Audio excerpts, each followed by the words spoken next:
Welcome to our next Clean Energy for All webinar. We are going back to school with clean energy tonight. As you may have guessed, we've got a 90s back to school theme going on here. So what's up, all my 90s kids? Introduce yourself in the chat. Name, pronouns, location, whatever you're comfortable sharing. And of course, if you are 90s kids. We are practicing accessible, inclusive self-introductions. So we are going to be including some elements that may be unfamiliar to you. Kelsey is putting links in the chat that describe why we are adding these elements to our introduction. So I'm going to model what this sounds like. My name is Melissa Farr, she, her pronouns. I am the Senior Distributed Organizer for Sierra Club, Pennsylvania. I live in South Central Pennsylvania on the land of the Susquehannock. I am a white woman in her 30s wearing a denim jumpsuit and round glasses. My brown hair is tied back in a bun in a 1990s-esque style. With that, I am going to pass it over to Kelsey Krebs, who is providing our technical chat and Q&A support this evening. Take it away, Kelsey. Hi, my name is Kelsey Krebs. I use she, her pronouns. I'm the senior campaign organizer with the Dirty Fuels campaign based out of Pittsburgh, Pennsylvania, which is Shawnee and Lenape lands. I am a white woman with short blonde hair wearing dark colored glasses and a black and white flannel with a clear background. All right, so Zoom setup per usual. Please stay on mute if you're not speaking.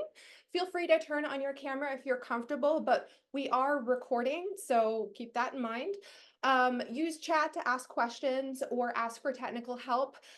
We are asking that you hold your questions until the end when we do have time for questions, but if you wanted to put something into the chat, we can try and answer it real time. Closed captions are running if you need to turn those on. And then the raised hand function is what we're going to be using when we get to the Q&A portion. A few community agreements. Please engage with kindness. We're not going to tolerate any forms of discrimination. Speak from your own experience. If you find yourself speaking a lot, please leave space for others. We're going to try not to use jargon, acronyms, but if we do, please ask us to clarify. When we're talking about energy, it tends to come with a lot of acronyms, right? So please catch us if we mess up. We may ask you to continue a conversation outside of the event if we are running low on time. And if we don't have an answer to your question, we will certainly follow up with you afterwards. This webinar is part of our Clean Energy for All series, which highlights the critical energy issues Pennsylvania is facing. If you are interested in watching any of our past webinars, the link is there on the bottom, and Kelsey will get that into the chat. I do not have a copy on VHS tape, but you know, those were the days, right? And then let's look at our syllabus and roll call for the evening. So on our Lisa Frank style Trapper Keeper here, you see our agenda. We're going to hear from Nate Regal from Sierra Club, Pennsylvania, Shannon Crooker from Generation 180, Dr. Mick Iskrick and JJ Carnes from Steelton High Spire School District. And then we've got some homework for you at the end, and we'll wrap up with your questions. So with that, I'm going to turn it over to Nate to introduce himself, and we're going to get into the good stuff. So, all right, Nate, take it away. All right, thanks. Yeah, I'm Nate Regal, and to give a little description of I guess what I'm looking like right now is I don't have a whole lot of hair on the top of my head, and I have just a little bit of scruff on my face. I'm wearing a salmon colored a button-up shirt. And I have a little bit of a glare on the side of my head. I noticed now that I'm actually looking at my picture in the screen there. But I'm right outside of Harrisburg in the Mechanicsburg area. But with that, I think I covered all the main introduction things. So next slide, please. All right. So this I'm weird. I get excited over weird stuff, but thinking about the impact and the potential of a lot of this federal funding gets me pretty excited. So uh, forgive me if every now and then I'll skip over and then jump back to certain things. But so here we have this great opportunity. We have the Infrastructure Investment and Jobs Act, the IIJA, and the Bipartisan Infrastructure Law, BIL. Well, they're the same. The IRA, the Inflation Reduction Act will come later. But so these are the funding sources now. It's 1.2 trillion, and it goes for everything from transportation to infrastructure. Uh, you may have heard the acronym like NEVI, the National Electric Vehicle. The what's the I stand for? That's the problem with the acronyms is now I use the acronym and I don't know what the I stands for. So anyhow, that money is going through PennDOT to be implemented in the state. It can be applied everything from clean ports to rails, and it really helps with the electrification of transportation and getting replacing the dirty fuels, the diesel engines with electric motors. Cleaner transportation means healthier people. So next slide, please. All right, and here's the Inflation Reduction Act, and this, they're both exciting, but both are really impactful. So the Inflation Reduction Act is responsible for 100 programs, and it's about 369 billion for climate action, clean energy jobs, and environmental justice. So the thought is we're going to cut pollution by 40% by 2030. And not only are we going to be benefiting the environment, we're going to benefit the actual family sustaining jobs and job creation, job training, that kind of stuff. Advances a whole bunch of other initiatives like the racial and economic and environmental justice. And I already pointed out a little bit of the it has an emphasis on labor, so we can track the labor and make sure that we're meeting the metrics that are spelled out in the federal requirements, the equity and the environmental standards, and making sure that we're actually accountable and that the money is being used the way it's supposed to be used. Next slide. All right, and this is where I can't help it. I get excited over this stuff. I'm fortunate that part of my job includes working with this Clean Communities project. The National Sierra Club decided that this was a great opportunity to help all the different chapters of Sierra Club to implement programs and try to maximize funding going to states and maximize the impact of that funding. So the title of the National Sierra Club's program is the Community Advocates Program, but in Pennsylvania we named it the Clean Communities Project because it really it gives the opportunity for everyday people to have a positive impact in their communities. And to me, that's important. That a lot of times people think like, what can I do? And these are tangible. These are things, action items that we can be doing in our communities to make them better.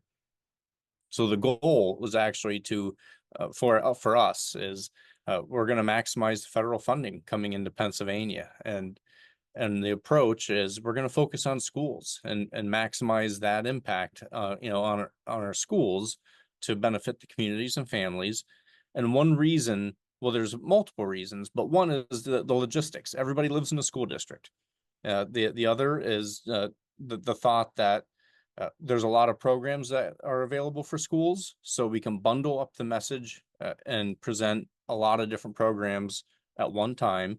And then one other main thing to think about here is a lot of the federal programs that are designed for schools don't have a state agency that implement those programs. They go straight from the federal agency to schools. So without a state agency as a we'll say a implementer, that provides an opportunity for us to actually have an impact. So right now, our current work, we're attempting to get the word out about all of these opportunities and just maximize the amount of utilization across the state. Okay, next slide. And I'll start with the federal programs, but keep in mind that we do have a lot of great state programs. We're fortunate here with that. But so the federal, I guess the most general one to think about is the direct pay tax credits. And this can often be confusing. And as my disclaimer, I am not a tax specialist. If you have specific tax questions, make sure to ask a tax specialist. But the idea here is these tax credits are available for a lot of different, we'll say, energy projects, whether it's energy efficiency upgrades, weatherization, the HVAC, the heating and cooling upgrades, with an emphasis on on improving the efficiency and hopefully electrification, the solar installation, so the renewable energy aspect, and then the electric school buses. And these credits are significant. They range from 30 to 50% based on where the school district is located and some of the factors there. That's where talking to a tax specialist will help you. One thing that gets confusing, school districts don't typically file tax returns, so there is a process, and that's why this is a special program that school districts are eligible to receive its direct pay. So it's not like you're getting a tax return, you're getting a tax credit based on what you're spending on these types of projects. All right, next slide. Yeah, and now so keep in mind we have the tax credits that apply to that whole list of opportunities. So now we have the clean school bus program, a little bit more specific. And the nice thing is the EPA realized early on that you can't just throw money at a problem and expect to fix it. So not only do they have a grant program, for the purchase of electric school buses and charging infrastructure, but they also have a planning program with this to help school districts understand what it takes to make this transition from your diesel buses to electric buses, and to actually make sure that the infrastructure is ready, and that you're going to have everything ready, as far as like the grid and everything like that. So really great that they have both, the grant program and the planning program there. One thing to think with the schools is we have 500 school districts, EPA prioritized. So we have 82 priority school districts. And then when it comes to the state, we have 4 financial recovery school districts and 4 financial watch status school districts. So, yeah, but that, oh yeah, and one important thing is this grant opportunity, it has a different period. So you may miss out on the last round, but now's the time to plan, take advantage of the next time it opens up. Next slide. The Renew America Schools. This one is a little bit trickier. This one requires a lot of we'll say thought put into how you're going to use this program, but it does assist with energy upgrades. So the intent of this program is that lowering the utility costs with a heavy emphasis on improving indoor air quality. So that the thought that our students are in these schools, our staff, our school staff are in these schools for the majority of the day, and they should be in an area with clean air. Next slide. All right, so now we're to the state programs, and I'm just as excited about this. So let's next slide, please. All right. So kind of like the clean school bus program at the federal level, DEP has Department of Environmental Protection has the Alternative Fuel Incentive Grants. AFIG is what they call them, and they're actually quite flexible. You can use these grants for a lot of different purposes, but replacing diesel with electric is one of the eligible uses, and the associated infrastructure, the charging infrastructure, is another use of this program. So it's a pretty useful program. Next slide. And now here's one that uh, I'm excited about because I learned about it recently, actually. So I'm happy that I learned about it before this webinar because now we have it up on here, and I think it's a great opportunity because here we're hitting what would be a gap that before I knew about this, we had a little bit of a gap when it came to state implementation, to state programs, but this grant opportunity can be used for everything from what I call the building envelope. So it could be like roofs, energy efficiency when it comes to, the windows, more efficient heating and cooling systems, and then other energy efficiency programs like the LEDs and insulation. It does require a cost match. Next slide, please. And then brand new Solar for PA Schools grant program. The Department of what is it? Community and Economic Development will be implementing this program. It'll cover 50% of the cost of installing solar. But the nice thing is, remember, we have the tax credits that cover 30 to 50. So schools would only have to pay 20 or 0 to 20% of the installation costs right there. Next slide. Do I have one more? Well, then can you go back one if you would? I just have a closing message that one thing to think about is all these programs are alone are pretty incredible, but to make them even more incredible is finding out how they're going to work together. Like before you put solar on, maybe you want to do energy efficiency, so that way you have a better judge of what type of load that you're going to have that you require from your solar installation. So anyhow, putting these together and then adding them together as far as the incentives go with the tax credits, there's a lot of potential out here for school districts to do a lot of good. And I look at it as like the main buckets of energy efficiency, renewable energy, and clean transportation. And with that, I'm going to pass it off to Shannon Crooker with Generation 180. Great. Thank you so much, Nate. I'm excited to be here, especially back to school season, 90s theme. Just to let you know, I have brown hair. I'm wearing a black dress. This is a little bit unusual to, to provide all this information, but to tap into the 90s theme, I brought my Beastie Boys hat, so that kind of will tell you my age. Just to give you a little bit of a clue. I live on Lenape land in southeastern Pennsylvania, and I work with Generation 180, who's all about inspiring and equipping individuals to take action on clean energy. And what Nate said earlier stands true. Every community has a school, and that's why we focus on schools and want to not only see them all powered by solar, but also reaping the benefits of clean energy, climate action, STEM, and everything that comes along with it. So next slide, please. So what we do at Generation 180 is we work to bring school leaders together who are already on this journey of clean energy so that they can learn from each other and be inspired to each other. And we map the movement. So how many schools have gone solar?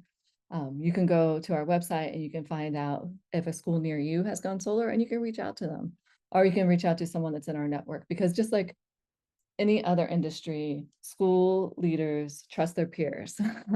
We trust our peers, and whether you're in environmental consulting or energy, you're going to look to your peers first and try to understand what's working for them, what challenges they face. That way you're more equipped to make the right decision.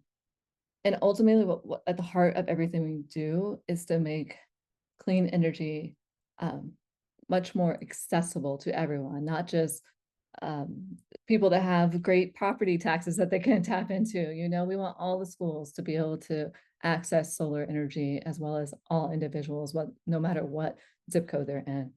And what we do at Generation 180 is provide free technical assistance through our partner network, which I'm going to talk about here. And of course, we want to amplify stories and be a resource to schools.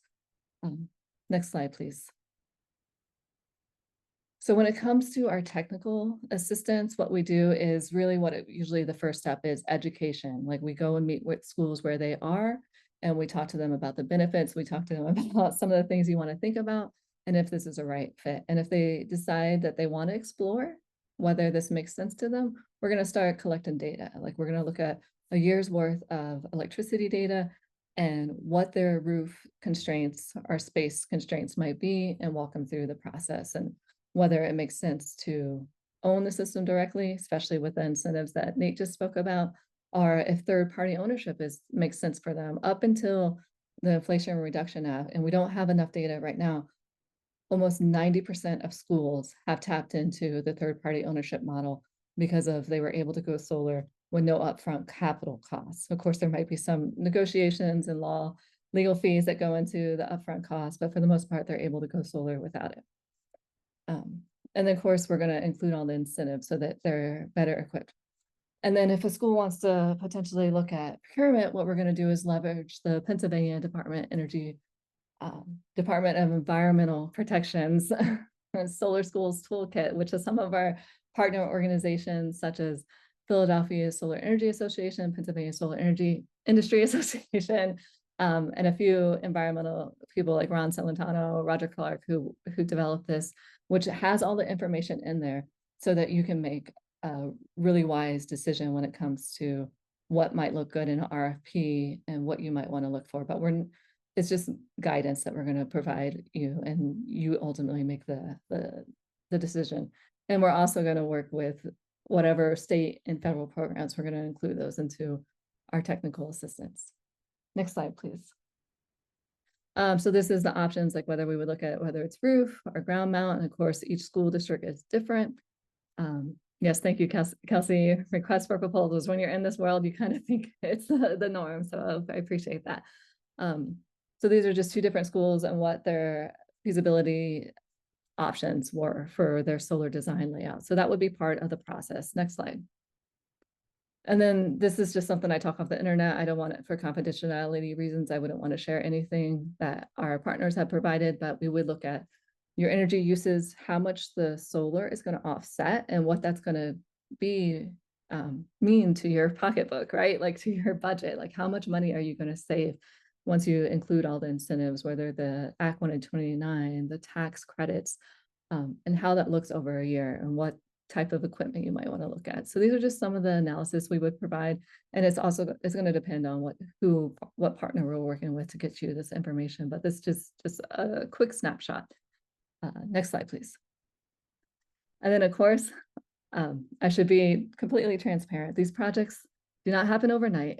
They take a long time. They usually take a couple of years to come to fruition, but we want to get the word out. And we were really fortunate when Generation 180 launched their campaign here in Pennsylvania, still in high spires, since we're going to hear about them soon. Recently went online, and it was such a great story. And I'm not going to steal their thunder because they really do have a phenomenal story as an under-resourced school right outside of Harrisburg.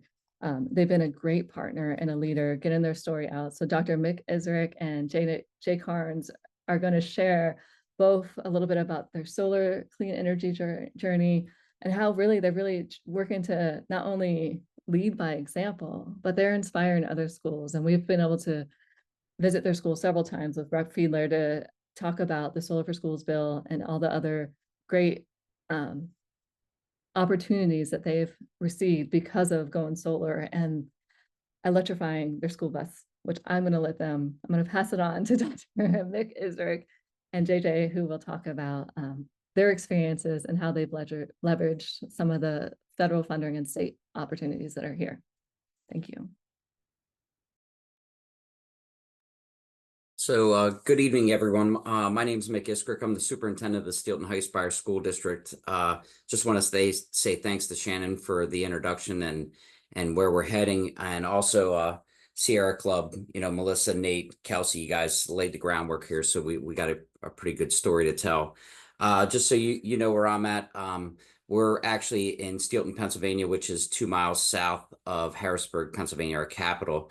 To keep with the 90s theme, I'm actually in my basement, not my parents' basement, but you know, it's you know, the basement theme of the 90s. I am wearing a just a regular dress shirt, window pane dress shirt. I have brown hair, getting a little grayer because my daughter got her driver's permit yesterday, so you know, we'll roll with that as well. So we'll get right into it if you want to go to the next slide. So just letting you know about our district, you know, we make up two communities, Steelton and High Spire. Steelton, PA is actually home to America's first steel company. And some of the steel is used around the world, Golden Gate Bridge, multiple skyscrapers, those types of things. We have two schools on our campus.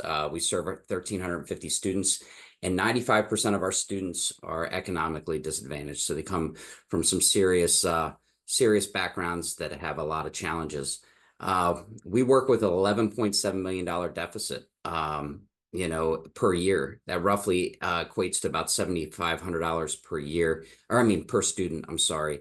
So it's very challenging when you're trying to do some things and get creative and do some things outside the box. So we always look for creative solutions. But the mindset is what's best for kids. You know, and I just realized I went through this whole thing and I didn't let JJ introduce himself. So let him, and then I'll scoot back in here. So let JJ introduce himself. Yeah.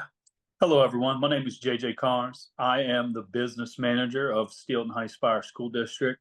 It's a great place to be. It's where I grew up. Mick and I were both born and raised in the community. So we're in a unique situation. And the other three of our top administrators were also all born and raised in our community. And all of us, with the exception of Mick, graduated from Steelton High Spire. He didn't, just because there's some weird property lines that are drawn in our area. So really excited to get moving here. I am a white male, short hair, plaid shirt, boring background. I graduated in '97. I'm a DJ on the weekends, so I play a lot of '90s music. We go back into the '70s too, but I'm a kid of the '90s, so you know, go '90s music. So we'll turn it back over to Mr. Mick, and he can finish with his presentation. So the common theme is always what's best for kids, what's best for students. We always use that mindset with every decision we make, and it goes from the custodian all the way up to myself, school board, everybody included. The message we're sending with this, we said the same thing to when we welcome back teachers today. We had new teachers 2 days ago. We said the same thing to them. You know, every decision, everything that comes out of your mouth, whatever you want to do, has to be what's best for kids. So next slide, please. So with that mindset and being underfunded $11.7 million, we can't do a lot of things on our own. We don't have the capacity. We don't have the knowledge to do different things. So we were able to introduce a 1.7 megawatt solar array with nothing, with $0. And that was with a partnership with McClure Company. They're located in Harrisburg, Pennsylvania. We are in a PPA with them, a 20-year PPA. And I'll kind of skip a little bit through the slide here, but basically we are 100% solar, and that powers all of our electricity for our entire district. We are the only school district in Pennsylvania that can claim that. And we also did an ESCO project alongside of that. So we're going to save roughly $2 million over that 20 years. The first 13 years, about $15,000. And the remaining 7 of that PPA is $200,000. And now, as you heard Nate say, you know, with the Solar for Schools bill, we're looking to possibly expand it. And what's crazy is we went online in 2021, late 2021, early 2022, and the size of our solar array, we have about 3,900 panels.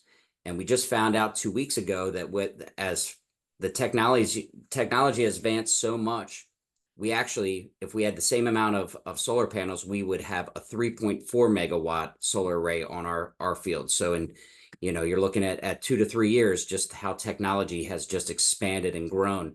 So with Solar for Schools, we may look to add some things and do some things, and you'll hear kind of our connection with the solar buses or our electric buses coming up soon with that as well. But what's unique about our solar array is, and you can kind of see if you look real close at the pictures, you see these little like white dots underneath the solar array, and they're actually concrete tubs because our solar array sits on a landfill. So back in 1972, when Hurricane Agnes came through, wiped out the entire west side of Steelton, which is anywhere from roughly about 2,000 residents lost their homes. And the borough had its bright idea of bringing those homes and dumping them behind the high school, and it was a working dump up through the 90s. And we were able to fill that in and keep it filled in. It used to be a practice field for our midget football team, but we were able to put solar on that, and those concrete tubs more or less make it, because of it being a brownfield, we can't penetrate the ground. So that entire solar array, if we just unhook it, is movable. We can move it anywhere on our campus. So it's a pretty unique system, and we're able to repurpose land that would otherwise not be able to be built on. But by doing the ESCO project, we replaced every light bulb in our entire district and our ballast to support LED lighting. And in doing so with that, when Nate was talking about, order of projects, we just kind of stumbled upon this, where we did the solar array first. And we do things out of necessity. So we knew that if we're going to be able to offset 100% of our electricity, that was a necessity, because every dollar that we save, we count it as revenues earned, and we're putting it right back into the kids. So, $15,000 a year is half a paraprofessional. That's half a support that we need for students. And when you serve a population like we do everything we can to serve those students. But by doing that, when Nate said, when you stack your projects, we were able to open up a load capacity, and we didn't even think anything of it when we did it. But now, and I'm going to pass this over to JJ about our electric buses, but now he'll be able to tell you what opening up that load capacity actually did, and the additional savings that we saved from that. So we'll go to the next slide, and I'll let JJ go from there.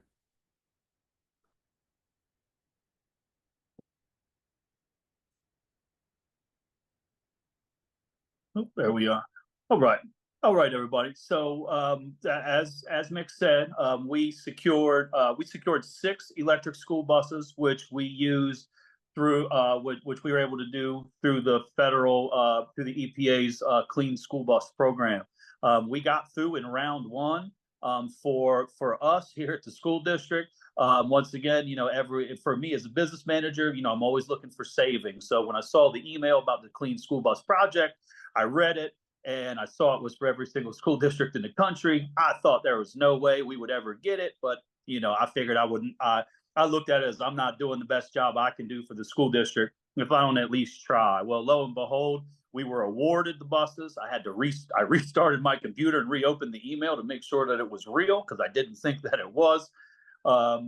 So like I said, we kind of did things a little bit backwards, where we filled out the application, we were awarded, and then we had to go to work to figure out, man, like, how are we going to do this? What's going to happen here? And for me, I just went with it because the cost savings for me initially are, I was like, wait a minute, electric school buses, we have a solar array. I can charge my buses from the sun, and I don't have to buy diesel fuel. Like, let's apply for that. So we're at the time we were spending about 15K. Last year it was about 20K a year in fuel costs. So if you take those two numbers together, like Mick said, 15K a year savings in the solar panels, another 15 to 20K savings on the fuel, that covers the entire salary of a para-educator. So we had a lot of school districts around here that have a lot of money, and they were told, $15,000 a year is not even worth my time. But for us, every dollar, every cent matters for us, because we're trying to, 15 consecutive years in a deficit. I'm obviously trying to break that cycle. So we secured the electric school buses. We use First Student. They are our contractor, so they hold the title to the buses. So they were great partners in going through this. Worked with them, got everything filled out. We worked with their engineers, our local our local utility, and we were able to figure out that we could charge all 6 buses at the same time off of the solar array, which is pretty amazing. Stuff. And the ESCO project that Mick mentioned earlier, that was one of the pivotal projects that allowed us the load capacity. Because if you think about it, the building was built in 1956, so all of the electric in there is, really old school, halogen bulbs, really high current draw devices. So by going LED, we pretty much freed up about half the capacity of what we used to use, that's now being used, being chewed up by the electric school buses. So we were the only district in the state that's 100% solar. We're the first school district in the country to be 100% solar and have a 100% electric bus fleet. And the most important thing for me as a business manager, we did it with other people's money, because we did not have the money. We did not have the money to do it. So we did have to pony up a little bit of money here. Us in conjunction with First Student, all in, it was about an additional $90,000 that was not covered by the federal government. Just other things related to infrastructure. The chargers that we chose were the federal government only gives you about 20 grand for charger. Those chargers were about 30 grand, but they are DC fast chargers, so they push the power into the buses. They push power into the buses a lot faster. So all in all, that was the decision that was made, and it's pretty awesome. We're getting ready to roll out the electric school buses here coming up next week on Wednesday, and that'll be the first ride district-wide for everybody. The implementation process took a little bit longer than we wanted to, but we took our time because we wanted everything to be done safely and done correctly. And if anybody out there is looking to go down this route and you're not with First Student, obviously everybody's not with them, but they do have a program where they offer their consulting and engineering services for the electrification of bus fleets. They are a nationwide company. They have electric buses all over the country. They also run some municipal buses in a few places. But we were the first district for them in the state of Pennsylvania to get electric school buses on the road. So real super amazing times. Obviously for me, it's a money saving thing, but beyond that, we're talking about health savings for the kids, because you're not breathing the diesel fumes. Also, with our special needs kids, the buses don't vibrate, they don't rattle, they don't make noise, they don't have that resonant frequency inside of there that some kids with hearing problems have. So, and they're super quiet on the inside. So there's so many benefits to it. When we ran a couple of them at the end of the year last year, and when it pulls up to school, the kids getting off the bus, it's completely different than a diesel bus, because the bus is very quiet. You can hear the bus driver from the back seat. So when they get off the bus, they're not as wound up, because they weren't yelling and screaming on the bus ride the whole way in the morning. So when they get off, they're a little bit more calm, and they're ready to learn faster when they get in the door. Is there another slide on here or not? Well, go back real quick. I just go ahead. Just want to add on to with the electric buses. So one thing that we're doing as well is, what these buses are essentially giant batteries. So we're actually creating a resiliency hub as well. So if we, God forbid, ever have a natural disaster like that 1972 flood, and it knocks out power of town, we can actually power the entire district with our 6 electric school buses. So by doing those types of things, we can bring up the Red Cross, be a shelter, whatever it may be. We're also talking to our municipalities, as with volunteer firefighting, kind of always having to raise money, them being able to install a charger where they'll be able to use it as a revenue generator, but also if we lose power, we can take a bus down and power that building as well, and just really truly be a good neighbor, a good just a good community supporter along the way. The other thing, when JJ said about health and clean air, we're currently doing an an air quality study right now with Penn State Health. And throughout the spring, JJ actually rode the bus with them as well. They took, and JJ, I don't know if you want to share about the runs and then what it measured and those types of things, but real quick. Yeah, so we reached out to Penn State Health because I was at a conference and they said there was no empirical scientific data to show compare diesel buses to electric buses. Then once again, partnership and collaboration is how we survive. Shot an email to our contact at Penn State Health, and we had the project rolling before that person was even done speaking up there. So is a graduate level project. They created a backpack that has about 6 or 7 different air sensors in there, air quality, pollution, a lot of different things. And they rode the buses. They rode the diesel buses 10 times in the spring, same route, same date.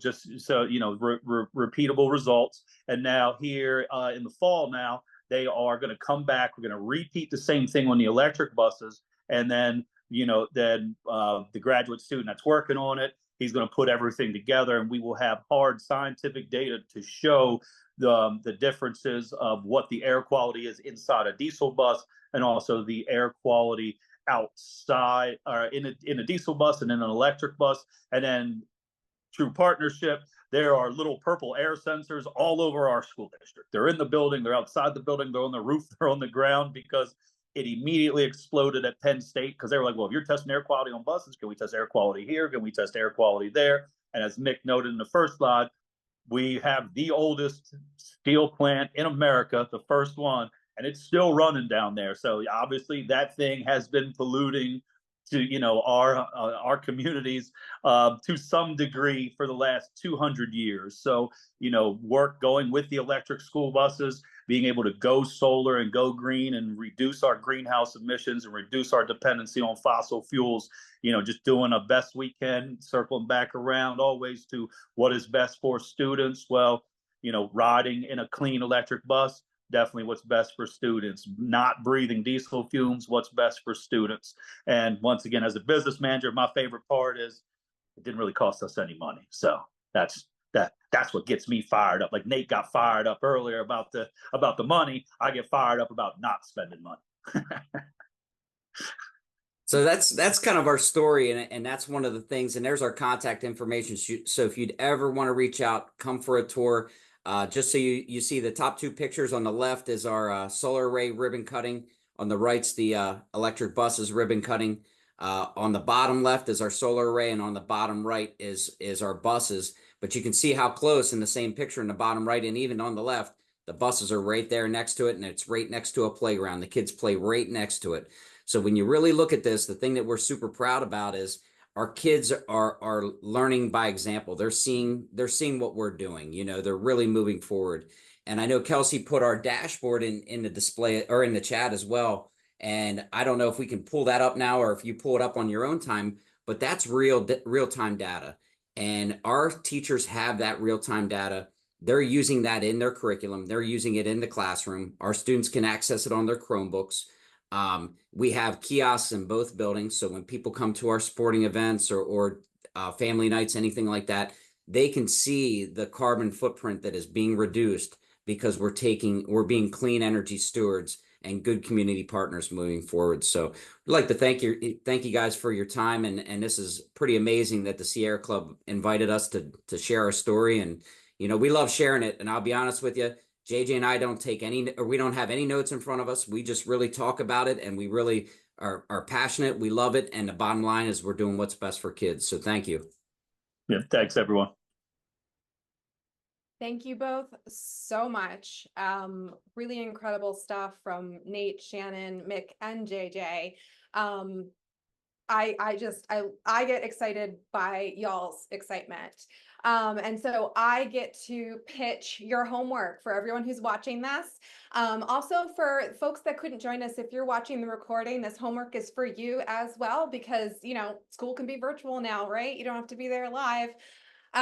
So we will be getting in touch with you with all of the slides, the resources, and what I'm going to be talking about now. So, all right. So there's 500 school districts in Pennsylvania, right? And so as Nate indicated, we want to get this information about the clean energy funds to all of those schools, because not every school is as forward thinking, has the access to, you know, incredible people like Mick and JJ, who are moving their district forward. So we need you to help get these funds into your local schools. So what does that look like? We're going to make it easy for you, but you do need to do some background research. I don't know if AI can help you with this, but determine the decision makers in your district, right? So that's step one. Is it school board members, superintendents, principals, a business manager like JJ? I imagine they're all as enthusiastic as JJ. A facilities director, brainstorm. Every district is unique, right? So really step one is figure out your decision makers in your district. And then from there, we've made it easy because we've taken all of these funding sources. Nate has put them in a awesome little letter template. All you have to do is plug and play. What's your name? Who are you sending it to? And get that off to your district. You can do, you know, snail mail, email. You could also place a phone call, right? So you can send the letter yourself. If you are a community member in the district, if you have a vested interest in the students in your community, you can send the letter yourself. Or you can identify the influencers in the school district. So let's say, you know, you don't really know if your school district would listen to you. They listen to parents, right? Parents are the power, or Power Rangers, another 90s shout out there. Who was your favorite Power Ranger? Yes, so parents are the power. So if you know some parents, ask them if they're willing to send the letter, right? Use your networks, because I guarantee that you know some folks who have an influence in your school district, even if you yourself feel like you're not positioned to send that information off. You can also speak at a school board meeting about funding programs. You know, I know some school board meetings have gotten really dramatic these days. So why don't we refocus their attention on something like money, clean energy funding that they can get to improve the lives of their students. Connect with the parent-teacher organization or association that's in your district, right? Those parents are already invested in the school, in the students. Get those invested parents invested in clean energy. We actually had one of our super volunteers from our chapter advocacy team named Andrew put together his little pitch to a PTO. It's a really amazing little brief presentation, repeating what Nate has talked about. So the funding opportunities, how they can have an impact. This presentation is available for you to watch. So when you do get this slide deck, you can actually play the video right on the slide deck. You know, this is open source, so you could steal the whole presentation if you wanted. We don't mind. We just want to get that information out there. But Andrew has already done the groundwork of getting you started with reaching out to PTOs. Okay. This is great. We want you to get involved, but we need to know that you're getting involved, because we're actually tracking which school districts have been contacted, where they're at in the process. So it is important that we know that you're sending this letter. So we have linked to the letter, but please actually sign up through the Clean Communities Project so that we can get in touch with you, know which districts you're going to be contacting, help you along the way, answer any questions. We just want to keep track of all of this. So yeah, that's our homework for you all. Let's make this a reality in every school district in Pennsylvania. We're going to move to questions. I'm going to close out of screen sharing, but I am going to bring up that dashboard that is from Steelton High Spire so that you can take a look at that live. We're going to have Kelsey read off any questions that are in the chat to start with, and then go ahead and raise your hand using the raise hand function, or put your question in the chat if something has come up for you now. So let me swap out our screen sharing and Kelsey can get us going with questions. Sounds good. Thanks, Melissa. In the chat, which Nate did answer a little bit, but I'm going to read it out loud for folks who may not have been following along. A question from Mike is, a lot of the costs of energy upgrades, particularly old schools, is indirect cost, like adding ductwork or drop ceilings or upgrading the size of the electrical service. Has it been determined if the IRA will cover these costs? And Nate answered in the chat, most of the programs allow a percentage of funds to be used for enabling upgrades. Nate, do you want to say anything more about your answer there? uh, each program is a little bit different. So some of them may not have for enabling upgrades, but most of them do, and the percentage though may differ between programs. So that's a very a program specific question. Again, I just think it's an example of kind of like how the EPA offered the planning to go along with the bus grants. I think this is an example of how in order to actually reach the goals of getting the clean energy and all these programs out there and implemented, the federal government realized that a lot of the infrastructure needs to be upgraded in order to provide that opportunity. So just keep that in mind, that it's in the federal government's best interest to at least cover a portion of the enabling upgrades. Yeah, and Nate, if I can chime in as well, our district actually applied for the DCED facility upgrades grant with having a building, like JJ said, it was constructed in 1956. We actually took, they started the class of 58 was the first class. So we have super old infrastructure. There's been multiple upgrades along the way, but it does cover some of those things that Mike put in the question or in the chat there. And we're able to work with, once again, our partner McClure Company, who's really vetted in they were a partner of ours for over 25 years. So they know our building like the back of their hand. So we're able to leverage their knowledge and the parameters of the grant to hopefully, get that type of funding, because 11.7 million underfunded, we try to find it wherever we can. So. And then the next one is for Jimmy. Is this available to private schools?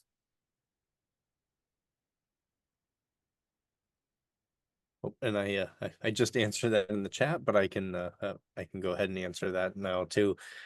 Most of these programs are only for public schools, and one way that when you look at the federal the language of some of the federal the programs, it's looking at a school district as they're a taxing, or they're almost like a local government unit, is how Pennsylvania would put it. So they're only for public schools. Thanks, Nate. Fred asks, are you selling your SRECs, and what is that money used for Steelton? Yeah, those are our solar credits. So what we do is our solar array actually produces more than the 1.7 that it was calculated to hit. So we do pump energy back into the grid. We sell back annually, usually in May. The numbers have fluctuated over the years. Obviously, we still incur electrical costs,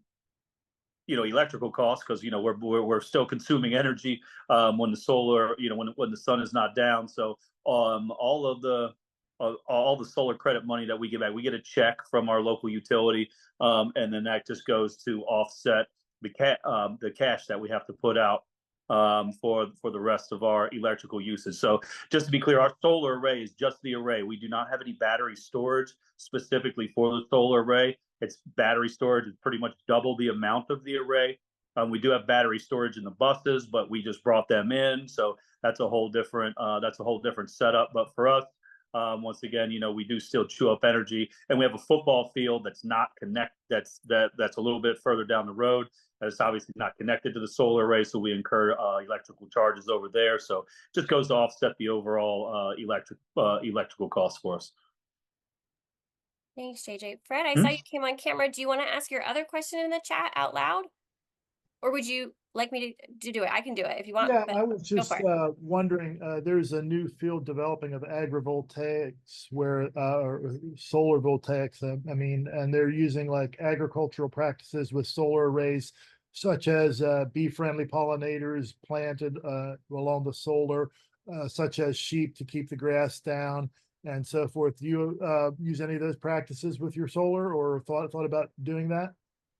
Yes, that was one of the first things I looked into when we got the array up and running, because it takes our maintenance department It's just a touch under 10 acres is what's fenced in there. And it is laborious. It's about 26 to 28 hours worth of man time to get in there to cut. Most of the time is spent weed whacking under the panels. So we looked into sheep. Sheep only eat grass. They don't eat weeds. Ours is mostly weeds.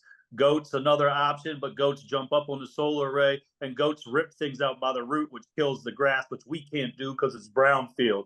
The most viable option that I found personally were alpacas.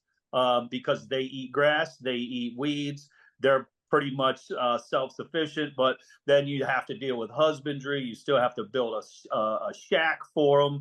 And even though they eat the grass stuff, you still got to feed them, you still got to water them. There is a cost associated with it. And alpacas are pretty expensive, except for the old ones. They'll give you the old ones for cheap. The younger alpacas can get pretty pricey.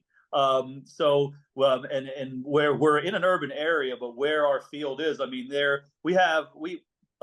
we have an urban gardener in there, and we have deer, we have fox, we have groundhogs, we have just about every type of anything of deer, deer and smaller are in there. We looked at it. It didn't really fit us for exactly what we're doing. We actually just got a quote for 4 robotic lawnmowers to put in there that would be self-sustaining. They do everything on their own. And they're coming in around $5,000 a piece. It's about 20 grand for the whole setup. And so far, that's been the lowest cost option that I think we're going to move forward with.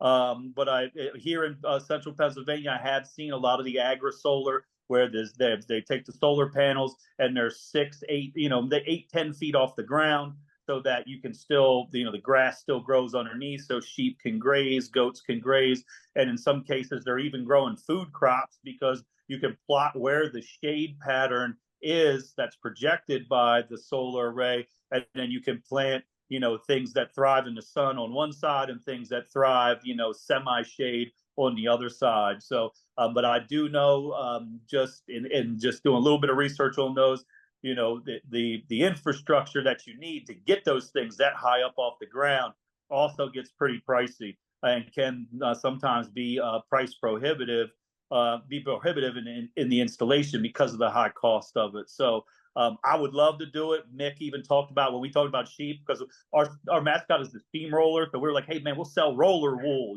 We're always looking for a way to generate money. So, we thought about it. But it's just not a good fit for us. Yeah, I think there's a lot of big utility scale solar farms that it may work for if you're doing it in a big, and there's like some sheep farmers that will work in conjunction with them, and they will, you don't have to deal with the sheep. The sheep farmers bring the sheep and then they remove them when they're done mowing the grass, so to speak, And at 1.7 megawatt, that might be a little bit inefficient to try to do it that way. But I was just curious what you might have found. Oh yeah, I dug deep into it, man. I'm always, like I said, we're always looking for a way to cut costs here, because every dollar we save goes right back to the student. So yeah, and so from my research, alpacas are the best way to go if you have a contained field, with things a little bit lower to the ground. They're the best bet because they're not going to mess anything up. That is the end of questions. We do have a comment in here. Shayna, do you want to come off mute and speak that into the space, or do you want me to read? I can read that out loud here in just a second if you would like.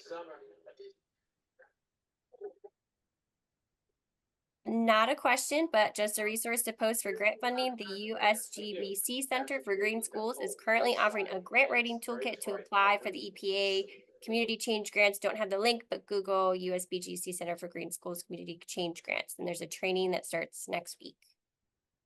Brian thanks, Shana. Apologies, I just saw your comment. Brian says, this was a great presentation, lots of good technical information, and great to hear about this school district's wonderful success with not only solar installation, but also the electric buses. Thank you to all the speakers. We'll follow up with promoting these programs in my area. So I think that's a really great transition comment to head it over to you, Melissa. All right, so with that, we will wrap up. Huge thank you to our speakers tonight, to Nate, Mick, JJ, Shannon. Thank you, Kelsey, for providing our technical support and our chat support and our Q&A moderation. You're all are going to be hearing from me shortly via email. Give me until Monday. It's the end of the week. But I will get the recording out, the slides, all of the jazz, the stuff that we're asking you for, your homework. But thank you all. It's really been a delight. Enjoy the nice weather out. At least it's nice. It's nice where I'm at. So thank you all. Take care.